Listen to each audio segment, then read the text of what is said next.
How's everybody doing? Hello. Rico Camacho here. Um, as you know, I've been doing these videos for a while. We already went over that. I'm well aware, but sometimes repetition helps people remember. So, with that being said, um, I'm going to deliver a bit of a show here, and I've been thinking about it, and I think that it would be a really good idea if we actually gave a name to the show, give it a little bit more context, a little more content. I just said the same word twice in some different way, but that's okay. You forgive me, right? Public apology.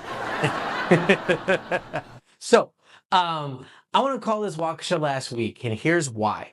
Because what we end up doing here on the show is we end up looking at things that have happened in the past here.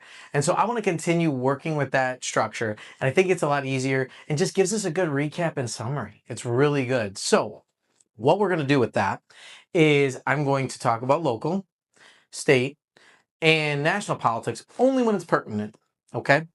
So, with that being said, I wanted to go over the local politics first.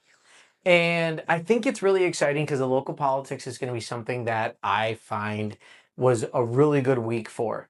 Um, and on that note, these are all the opinions of Rico Camacho and don't represent the city or anybody else in any way. I always got to make sure I mention that. And the one of the first cool things we did is we voted on rezoning today. And rezoning was, I know it doesn't sound like a really fun topic, but it was. And I tell you why.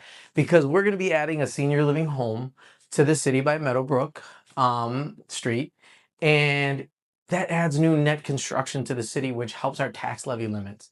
And so that's really exciting. And it's going to be a senior living home, as I said. And what's really good about that is, you know, there's a more people, a higher population that are older right now because, as you know, some of the schools are closing, and that's really, really sad.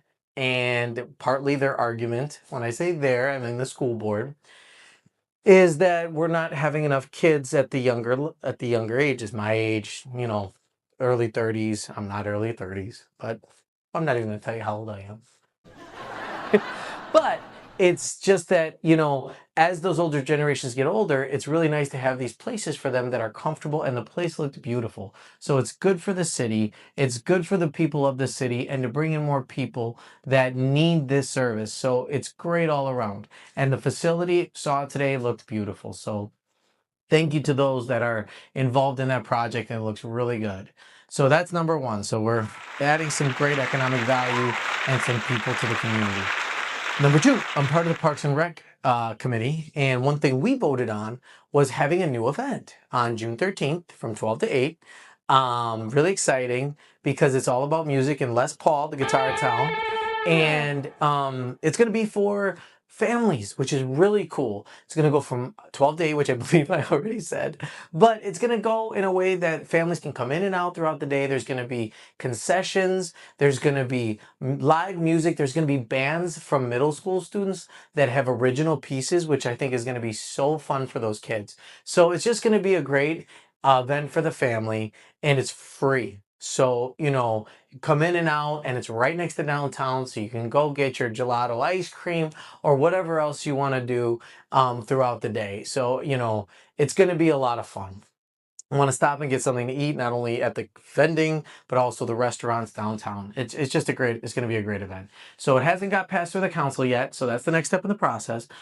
But it does seem very promising. It seems very exciting. So city has some really fun and exciting things ready to happen. So now as I transition to the state politics, so Brad Schimmel, Attorney Brad Schimmel, don't want to get in trouble with the Republicans. Sorry, get enough of that already.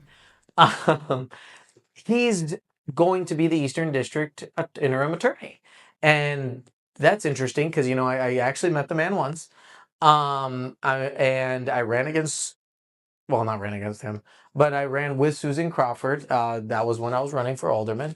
So I did run into him, and obviously I met, Judge Crawford as well. And so it's really interesting how things turned out. He lost his election, especially because that was the time Elon Musk tried coming in, and then Musk and Trump had their little spat, which is, I think Trump has battles and spats with a lot of people. But this was with Elon Musk. And he,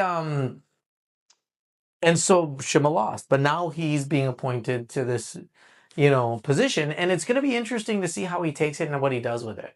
So he's still obviously moving forward, which is interesting how things turned out.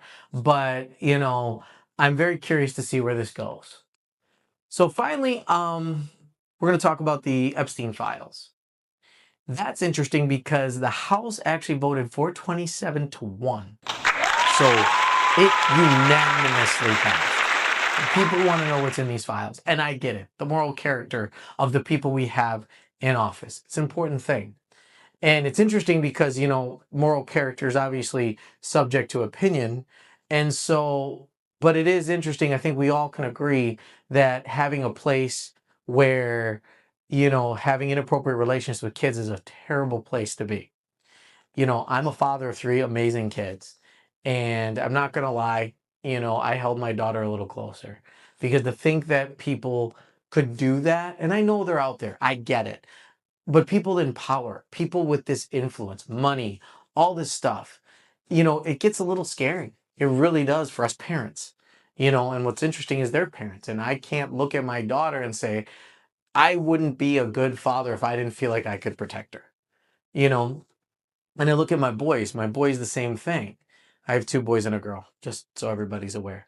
And if you didn't know already.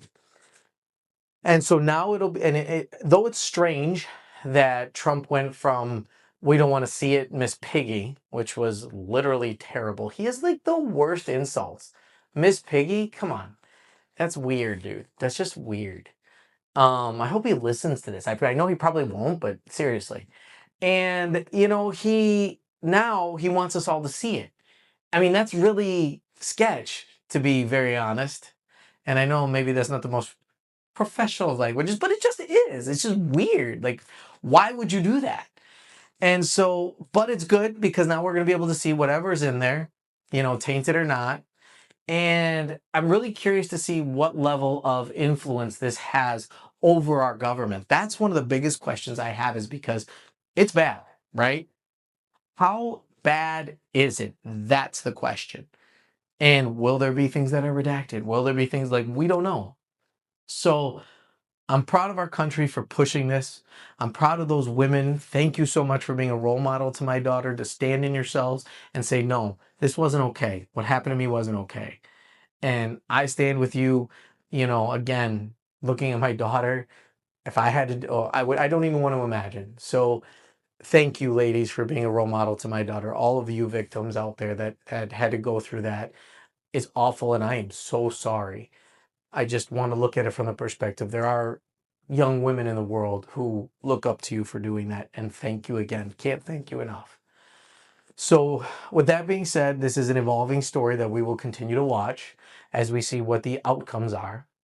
And I want to say thank you again.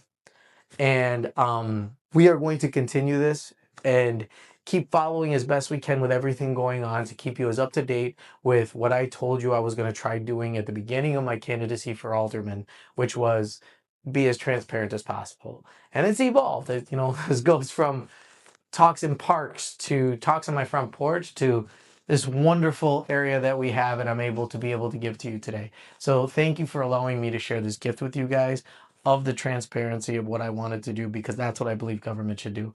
And yeah, sometimes it's kind of bit me in the butt, but that's okay. I still stand on who I am and what I'm doing because I think it's in the best interest of not only you, but me and my family.